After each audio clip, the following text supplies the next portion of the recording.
నమస్తే ఫ్రెండ్స్. నేను మీ Shravani. Welcome back to Shravani's kitchen. ఈరోజు మన కిచెన్‌లో స్పెషల్ టేస్ట్‌తో బెస్ట్ స్వీట్ కేక్‌ని చూపించబోతున్నానండి. ఈ స్వీట్ కేక్ చేయడం చాలా చాలా ఈజీ అండి. ఈ వీడియో చూస్తున్న మీరందరూ అట్‌లీస్ట్ ఒక్కసారైనా ఇలా ట్రై చేసి చూడండి. ఎందుకంటే టేస్ట్ అంత బావుంటుంది. డెఫినెట్‌గా ట్రై చేయాల్సిన మంచి రెసిపీ అన్నమాట. ఇక పిల్లలు స్వీట్ అడిగినా లేదా కేక్ చేయమని అడిగినా ఇలా ఒక 10 నిమిషాల్లో చేసి పెట్టొచ్చు. మీరు కేక్ చేయడానికి బేకింగ్ పౌడర్, బేకింగ్ సోడా ఇలా ఏమీ టెన్షన్ పడకుండా ఒక 10 నిమిషాల్లో ఇలా చేసి సర్ప్రైజ్ చేయొచ్చన్నమాట. మొత్తానికి స్పెషల్ డేస్‌లో స్పెషల్‌గా చేసుకునే స్పెషల్ ఐటెమ్ అన్నమాట. మరి లేట్ చేయకుండా ప్రాసెస్ ఏంటో ఇప్పుడు చూసేద్దాం. ముందుగా ఒక అర లీటర్ పాలను తీసుకొని బాగా వేడి చేయండి. పాలు ఒకసారి మరగడం స్టార్ట్ అయ్యాక స్టవ్ ఆఫ్ చేసేసి రెడీగా పక్కనుంచండి. మరో పక్కన స్టవ్ ఆన్ చేసి ప్యాన్లోకి ఒక పావు కప్పు నెయ్యిని తీసుకొని ఇందులోనే ఒక ముప్పావు కప్పు బొంబాయి రవ్వను తీసుకోండి. వెయిట్ వైజ్ చెప్పాలంటే 120 నుండి 130 గ్రామ్స్ వరకు రవ్వను తీసుకుంటున్నాను. సో ఇలా తీసుకున్న రవ్వను బాగా ఫ్రై చేయండి. మనకు ఈ రవ్వ చక్కగా ఫ్రై అయ్యి లైట్గా కలర్ అనేది మారాలి. అలాగే రవ్వ బాగా ఫ్రై అవుతున్నప్పుడు కమ్మని వాసన వస్తుందండి. మీరు అలా చూసుకొనైనా ఈ రవ్వను చక్కగా ఫ్రై చేయొచ్చు. ఇక్కడ నేనైతే మంటను మీడియం ఫ్లేమ్లో పెట్టి కనీసం 6-7 నిమిషాల పాటు బాగా ఫ్రై చేశాను. ఇలా ఫ్రై చేసిన రవ్వను ఇప్పుడు ఒక గిన్నెలోకి తీసుకుందాం. ఇప్పుడు ఇందులోకి మనం పక్కన వేడి చేసి పెట్టిన పాలను మొత్తం తీసుకోండి. మనం తీసుకున్న ఈ క్వాంటిటీ రవ్వకు అర లీటర్ పాలనేవి కంప్లీట్గా పడతాయి. అది మీరు కప్పు కొలతతో తీసుకోవాలనుకుంటే ఒక కప్పు రవ్వ తీసుకున్నారనుకోండి, ఒక 3 కప్పుల పాలను తీసుకోండి. సో ఇలా పాలను తీసుకున్నాక ముద్దలు కట్టకుండా అంతా ఒకసారి కలిసేలా బాగా కలిపి 5 నిమిషాలు నానబెట్టండి.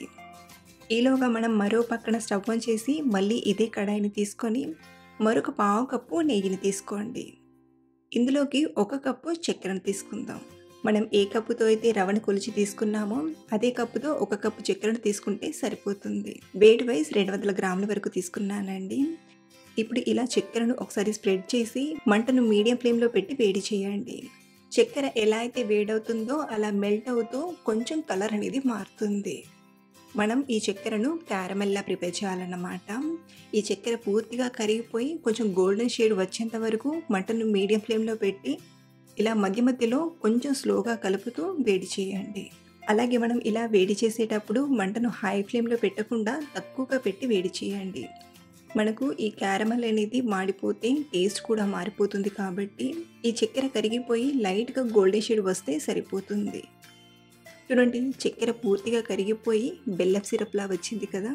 ఇప్పుడు ఇందులోకి మనం పక్కన నానబెట్టి పెట్టిన రవ్వను తీసుకోండి.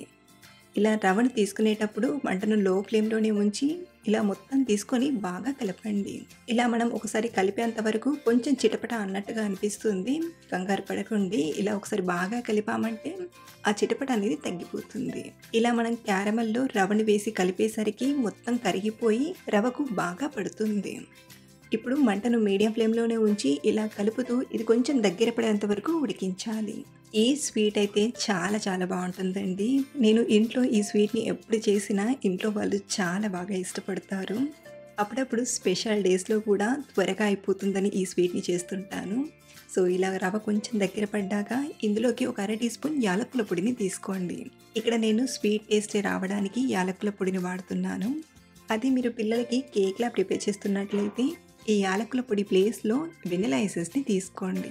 తీసుకొని బాగా కలిపాక ఇది కొంచెం దగ్గర పడి ఇందులో వేసిన నెయ్యి అనేది కొంచెం అంచులు వదిలేంత వరకు ఇలా కలుపుతూ ఫ్రై చేయండి.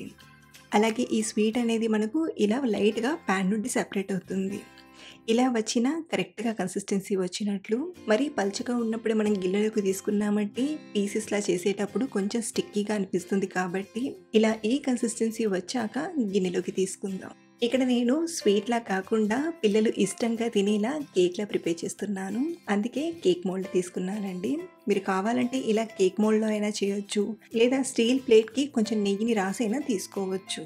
ముందుగా ఈ కేక్ ప్యాన్కి ఇలా నెయ్యిని చుట్టూ అంచులు బాగా అప్లై చేశాక ఇప్పుడు ఇందులోకి అడుగనేది అతుక్కోకుండా ఉండడానికి రౌండ్గా కట్ చేసిన తెల్లటి కాగితాన్ని తీసుకుంటున్నాను. మీ దగ్గర బటర్ పేపర్ ఉంటే ఈ ప్లేస్లో బటర్ పేపర్ అయినా తీసుకోవచ్చు. చాలా మందికి ఈ చిట్కా బాగా హెల్ప్ అవుతుందని చూపించడానికి ఇక్కడ నేను తెల్లటి కాగితాన్ని తీసుకున్నాను.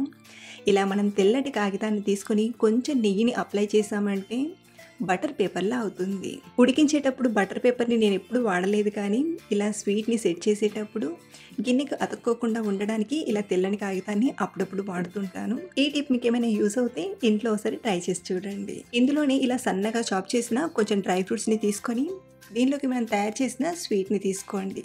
పైపైనంతా సమానంగా వచ్చేలా ఒకసారి సర్ది పైన మళ్ళీ కొంచెం చాప్ చేసిన డ్రై ఫ్రూట్స్‌ని తీసుకుంటున్నాను. సో, ఇలా తయారు చేసిన ఈ స్వీట్ అనేది పూర్తిగా చల్లారేంత వరకు 30-40 మినిట్స్ పడుతుందండి. ఈ స్వీట్ కంప్లీట్‌గా చల్లారాక చూపిస్తున్నాను. ఎప్పుడైతే ఇది మొత్తం చల్లారిపోతుందో మనకు అంచుల చుట్టూ లైట్‌గా లూజ్ అవుతుంది. మనం స్పెషల్‌గా చాకుతో మళ్ళీ లూజ్ చేయాల్సిన అవసరం లేదన్నమాట. ఇప్పుడు దీనిపైన ఇలా ప్లేట్‌ని పెట్టి ఉల్టాగా తీసుకున్నామంటే ఈజీగా డిమోల్డ్ అవుతుంది. అంతే, సింపుల్‌గా చేసుకునే టేస్టీ స్వీట్ కేక్ తయారైపోయింది. ఇప్పుడు కట్ చేసి సర్వ్ చేయడమే.